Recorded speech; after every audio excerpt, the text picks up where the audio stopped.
So I'm going to be speaking today about mainly about kind of creative, collaborative practice, as I call it, and that's coming very much from my own practice as a performer and a composer, and also a teacher at the Guildhall School of Music in London. And I'm going to be talking a little bit to you about the kind of context and background of what I do, and also referring to two specific projects or ensembles that I've been working with for many years, just to give you a kind of sense of what the work is. And I'll be also kind of playing some examples of the work as well. I'll also talk a little bit about the kind of ethos or philosophy around the work, and finish with a kind of final question to throw out to you guys as well. So first of all, just a little bit of background about me. I'm a classically trained musician. I'm a flute player, and from quite an early age in my studies, or at least when I was at university, that classical training became quite specialised into thinking and playing a lot of contemporary music and working really closely with composers. So as a performer, I was really interested in composition from a young age, although I didn't really train in that. But I had the privilege of working really closely with composers and in lots of ensembles that were playing new music. And as that progressed, I went to study at the Guildhall School to do a master's course there. And I started kind of exploring ways of creating music myself, coming from very much from a performance background. So the composition work that I do is largely in group context. It's often collaborative, working with other musicians, other artists, and in community settings as well. So performance and composition are really very much an important part of my practice. But since then, what I do is really stretched out and got an enormous amount of breadth. So I'll just talk to you through a little bit of that. So I also lead a lot of projects, kind of creative music projects in various contexts. And much of that work is in London and the UK, but also internationally. Working with young people in schools. We saw some great examples of some projects that the students have been running. Working with adults, working in all kinds of different settings, from hospitals, prisons, community centres, and often in collaboration with partners. So I do a lot of work for the orchestras in London, like the London Symphony Orchestra, the Royal Philharmonic Orchestra, and also more local partners as well. So alongside all of that, I'm also teaching undergraduate and postgraduate at the Guildhall School of Music, and much of that teaching is also centred around kind of approaches to working together, approaches to collaborative practice. But also looking at performance, and particularly performance pedagogy. I do also quite a lot of coaching and mentoring. I'm a qualified coach, and I work with individuals and with groups, and I'm really interested in how coaching and mentoring and the kind of approaches that are taken there can kind of influence and be embedded in all different parts of my practice. And finally, research. This is kind of a new strand of my practice, but more recently, over the past few years, I've been involved in several kind of small-scale research projects that are actually particularly connected to the two ensembles that I'll tell you about today. But the most important thing about this kind of practice and the way I've laid it out here is how I think about it, which is very much in a kind of cyclical way like this. I'm really interested in thinking about my practice as a number of things that feed each other, that nourish each other, and that have an impact on each other, and kind of are in balance with each other all the time. So there's not one thing that is the most important thing at any time. They're all sitting alongside each other. And I'll just, excuse me, I'll just read this quote out in English for you. So as to say a little bit about my approach.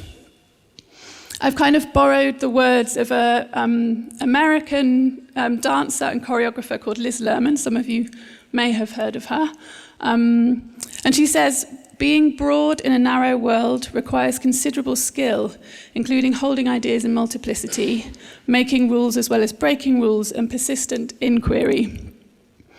And I think that's something that, coming back to that circular practice, this idea of how can we hold things in multiplicity, and something that I'm really interested in my practice. And she has this great kind of sort of thought experiment around it, where she talks a lot about, in her training, or in a more traditional perspective perhaps, we are often encouraged to view things kind of along a vertical spectrum.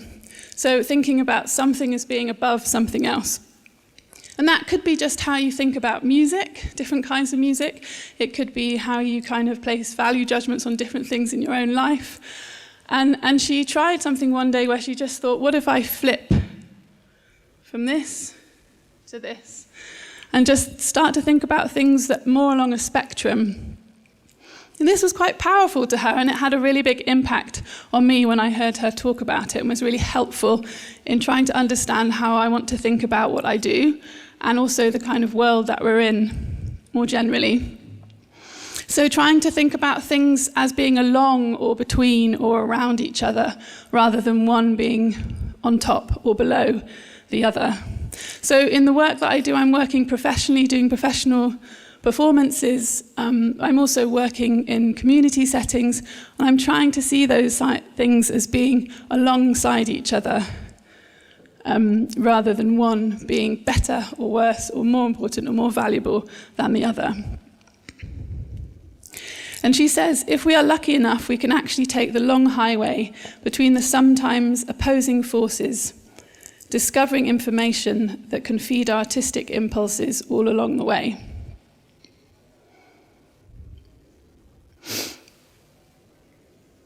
So I'll just tell you a little bit now about these two ensembles. And the first one is Future Band. And this is an ensemble that has been running for about 13 years, so it's unusual in that respect. And I set it up with a colleague and close friend of mine called Natasha Zielizinski, who's a cellist, who actually isn't here today, but her work and her voice is very strong in much of the work I'm talking to you about. And together we set the project up. It's a collaborative, creative, performing, composing ensemble. And it sits within the Barbican Guildhall Creative Learning Department, which is a kind of partnership between the Barbican Arts Centre in London and the Guildhall School of Music and Drama. It is involved, the people in the ensemble are young musicians from the ages of 8 to 14. There's students from the Guildhall School, and there's also guest artists involved in every project we do. We meet for short, intensive projects, so 2 to 4 days at a time, and in that time we create a new piece of work together. We're mainly based out in the community, in local areas that we're working in, rather than in the Arts Centre itself. And I'm just going to play you a film now, but I think I might need Esther's help. Okay, are you ready? Should we just go for it? Yeah. Hail. Short, staccato, tut-tut-tut. Pointless. Okay.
It's not an ensemble which goes out to play Beethoven or classical music or jazz.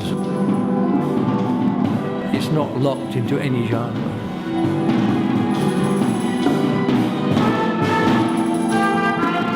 Well, normally when people hear music, they would think about like songs and all these stuff, but like this, we take it into a different view.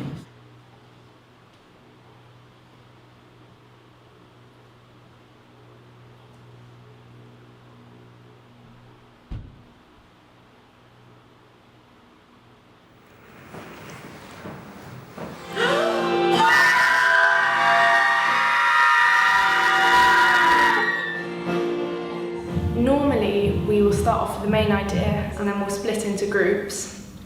And we'll normally make kind of mini 2-minute pieces or just phrases or ideas. 1, 2, 3, 4. Come back together and then start adding groups together and mixing the melodies or the rhythms together.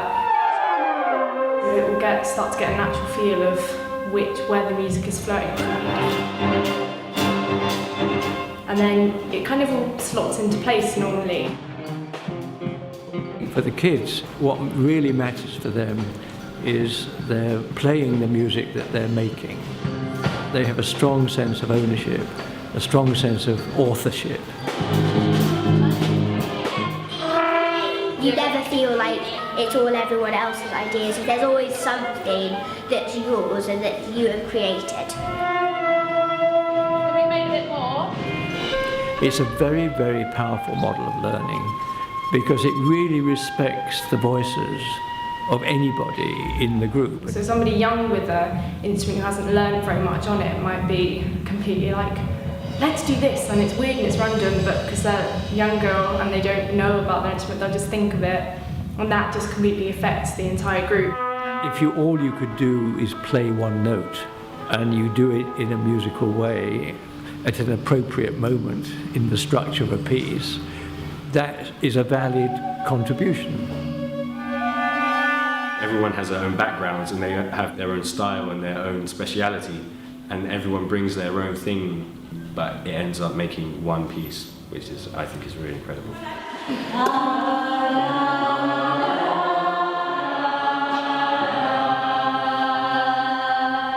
It's very safe, it's very open, it's very relaxed, kind of a good place to kind of go and really think about music and be relaxed with your friends. Even though there's like really big differences in age and ability as well, but we all work together really well and we kind of listen to each other. We don't have big egos or anything. It's less of a teacher-student relationship and more of just an equals coming together.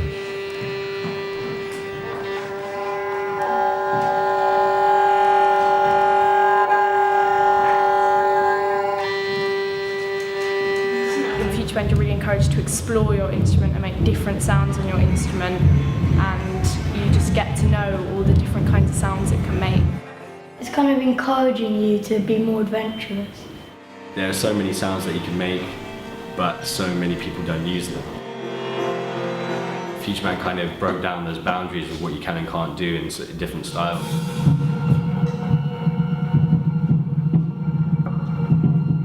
One of the best things is when we get guest artists to come and play with us. And they kind of bring a different vibe to the course. It's really allowed me to be creative in a whole bunch of different other styles.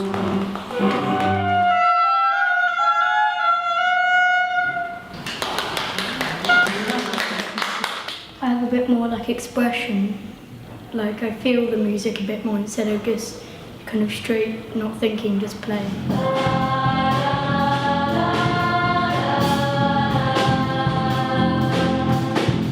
It's opened my eyes to how vast the world of music is and how much different music there is out there. Detta and Natasha, they've developed a really marvellous shared way of engaging in music making with whoever comes along, really.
Great, thank you. So yeah, I think the young people in the film kind of spoke really well about what it's like being in the band. And I think the emphasis really is on that everybody in the room is fully involved in making the music that we're then playing. And making music in future band or composing music together is about these things. It's about having ideas and practicing having ideas and sharing our ideas together. It's about listening, responding, building and unbuilding, playing, improvising, listening, discussing, sharing and feeding back, editing, structuring, refining and performing. So right from the inception of a piece or an idea to make a piece of music, all the way through to the very final stages where the piece is going to be performed, all the young people, all the students, everybody who's in the band is involved in that process. So there's a really strong sense of collective ownership. And it means that the music that we're making is reflective of everybody in that band. So it's actually quite hard to kind of say what genre it is, because some of the young people come from really different backgrounds and have really different kinds of music that they're interested in. So I'm just going to give you one more example of a piece that we made with future bands, quite different, which is a piece called A Space for Listening to the Clouds. And it was commissioned by a festival in London called the Walthamstow Garden Party, which is an outdoor festival that happens in the summer. And we were asked to create a sound installation. And we collaborated with a visual artist for this piece called Anne Harold. And we were exploring the ideas of what environments kind of help us listen or have an impact on how we might listen to sound. And we created the music for this project over 2 weekends.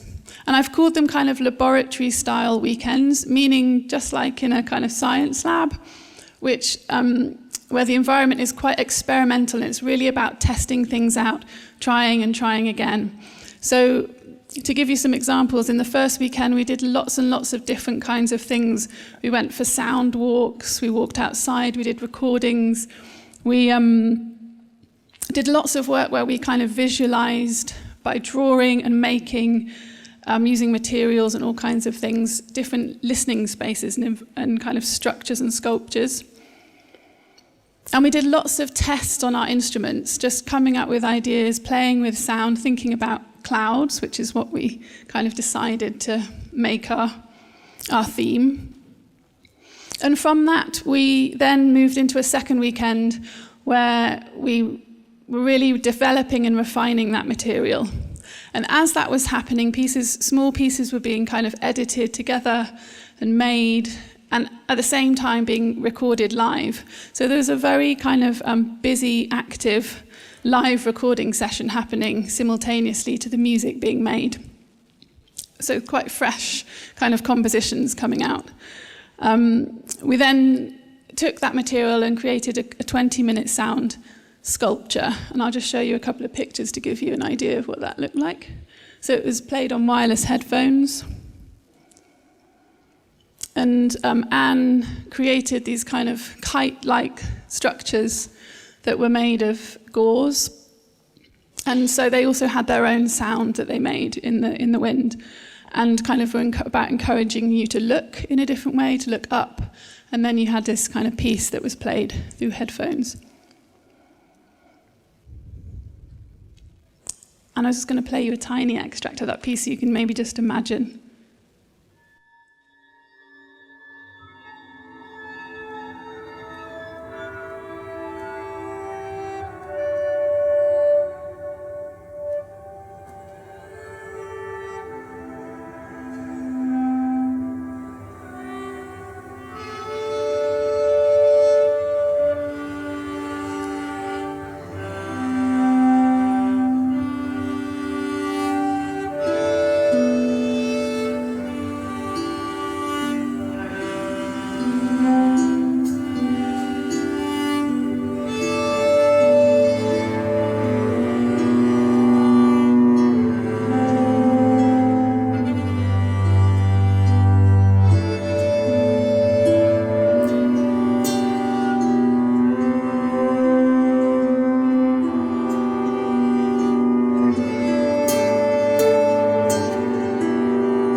Okay, so that just gives you a taste of what that music was like. And the piece was a kind of episodic piece, which thought about really different types of cloud formations, stories and writing and images of clouds. So lots of different kinds of music in that piece. And just to finish, something about Future Band, which is that over the years we've made lots and lots of different kinds of things. Lots of live performances, lots of recordings, scores, installations like the one I just showed you, and all kinds of different pop-up performances for different events. And I think this I'm kind of sharing that with you because it's part of our practice as an ensemble running for a very long time, that we're trying to keep challenging ourselves to not stay still, to not get stuck, but to keep kind of asking ourselves, what else can we do? What haven't we explored yet? And that also goes in hand with the kinds of artists that we work with. So we're working often with different musicians as guest artists, but also artists from different backgrounds, film, dance, theatre, and really trying to stretch ourselves all the time in terms of the kinds of work we're making. At the same time, we're also trying to figure out what's our identity as an ensemble, what's the stuff that really stays and remains, even when members of the band are growing up and moving on to other things, and the kind of people in the band is shifting all the time. And part of that process for us is really about research and reflection. So we spend a lot of time, or try to spend some of our time together, thinking together and describing what we do and how we do it, trying to articulate the process. And that includes all the young people as well. And some of the things we have kind of figured out is that it's really important to us to build a collective culture. Things that help us do that are naming our process, recognizing the ownership, the kind of collective ownership and identity of the band, creating a sense of belonging, and recognizing when we have repertoire in the band, and that might not be musical repertoire, but that's more to do with how we work. So what are the things that we come back to in terms of how we make music together? We also feel it's really important to have a quality of creativity and play. So being flexible to who's in the band, trying new things, making sure we're staying relevant to everybody that's in the band, but also adapting things that we've done before, slightly changing things, a kind of theme and variation style. And then finally, this idea of reflection and conversation is really important. So how can we use different frameworks to describe what we do? How can we create different models for thinking about our process and sharing it with other people? So I'm just going to leave Future Band for a minute, and I'll come back to it at the end, but I wanted to quickly share with you one other ensemble, which is a professional quartet called Breakfast Club. And it's made up of flutes, myself and another flute player, Evie, voice and recorder, and Natasha, again, my colleague and friend, who plays cello. It's quite an unusual lineup, so the sound is quite distinctive and different, and we spend much of our time arranging music and thinking about how we can work with different people to create music for the group. So we're doing professional performances in the UK mainly, and lots of the work we do is site-specific and also often has a kind of cross-arts or interdisciplinary nature to it. But we're also working in communities, and particularly at the moment and over the last couple of years, we've been really interested in working with different groups of women, and specifically migrant women. So I'm just going to share with you a project that we're working on at the moment, which is got two partners, a partner in Greece, in Athens, called Melissa Network for Migrant Women, and a centre in London called Women for Refugee Women. And these projects have been going for the last couple of years. The project in London is still ongoing, so we're working with women regularly at the moment, and we'll have a performance next summer. And they're both projects that we propose to partners in the two cities. So we partnered up with Culture Mile in London and the Greek National Opera in Athens. And the aim of the projects is to create new music with these groups and also to share stories and share experiences of womanhood and of being people together, and particularly working with migrant women. These are women whose stories are often not heard, or they're vulnerable people who don't often get the chance to share their experiences. So that felt really important to us. It's also part of a bigger project for the Ensemble Breakfast Club called Phenomenal Woman, which is sort of borrowed from the poem by Maya Angelou. And that's really something that we're, as a quartet, really interested in exploring female voices in our own music as four women and in the community work that we do. So I'll just quickly, this is a very short film, just to give you a flavour of the project in Greece. I've been waiting all the day long to see the stars in your eyes. I've been waiting all the day long to see the stars in your eyes. I've been waiting all the day long to see the stars in your eyes. When you were born, you cried, and the world rejoiced. Live your life so that when you die, the Lord cries and you rejoice. When you were born, you cried, and the world rejoiced. Live your life so that when you die, the world cries and you rejoice.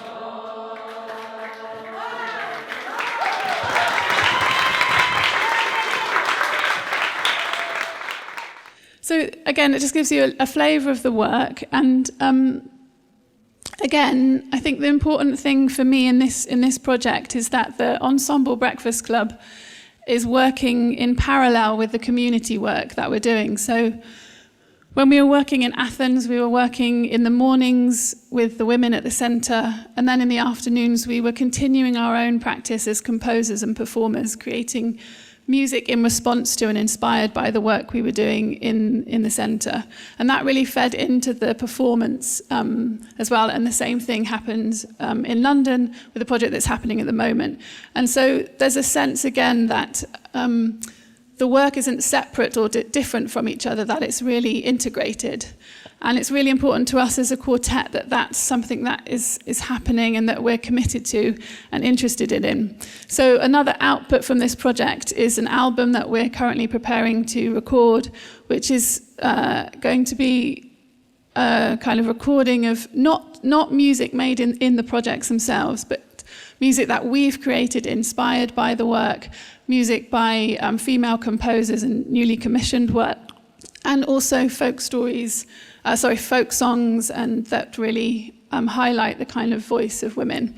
So again, I think there's something around the integration of the project and the ensemble and how we're trying to allow those things to feed each other. So I'm just going to finish now with a kind of trying to summarize what's important to me about this way of working, and also its connection to innovation. So this is what I've called a kind of philosophy of practice. And it was created actually alongside Natasha, my colleague. So we've done lots of research together, and we also have a duo together. So we've done a lot of thinking about this. And this is our attempt to kind of articulate what's really important to us and why we do what we do, and particularly in relation to this kind of collaborative, creative work. So we say we are all artists, we are innately expressive and creative and need opportunities and space to make and play. Working together as an ensemble connects us and enables us to learn, grow and understand each other and ourselves. Collaborating in an artistic space allows us to express our individual voices and share with others. There is strength in diversity. We each bring something unique and distinctive to our community of practice, and we believe this is something to be celebrated and built upon. Collaboration challenges us to find meeting points, to break down boundaries and discover new ground. And investing in the creation of new work and new ways of making together is a social and artistic imperative. So, yeah, I think we were trying to say to ourselves, what is it that was really important to us and what do we really believe in about all this work that we're doing? And I think collaboration is quite an easy word to use often, and it's quite fashionable, and lots of people are doing it. And I'm interested in really looking at what that is, what it means, what the challenges are, what the risks are, and also what the benefits are, and also what it means for me, particularly in my practice. And for myself, that's about challenging myself as a musician, as an artist, and as a human being to keep developing, to keep being open, to keep exploring and experimenting, and to keep being open to new ideas and new ways of doing things.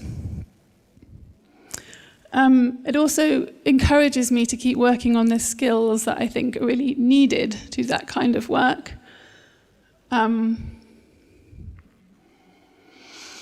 And some of that's about a real commitment to deep listening to ourselves and to others and to the work that we're making. And it's also being ready to, and willing to view things from really different perspectives, to step outside of ourselves and what we know, and being willing to experiment and to take risks and to work in unknown territory, and by doing that with the hope that we might discover or make something new. And I think that's for me where the link lies with innovation, because how can we make something new or change what we're doing if we're not ready to do that for ourselves and in our own practice and in our own lives? So how can we take this kind of leap of faith into newness? So I just finish with a kind of final question to you to leave with, and it's quite a big one, but it's also quite a simple one, which is, what's really important to you, and how do you want to change the world? And I was inspired to ask this question by a friend in Japan recently. A friend of mine did an interview with me, and she was asking quite normal questions about what I was doing. And then suddenly she asked this question, how do you want to change the world? And I was suddenly very surprised, and I thought that's a really bold question to ask.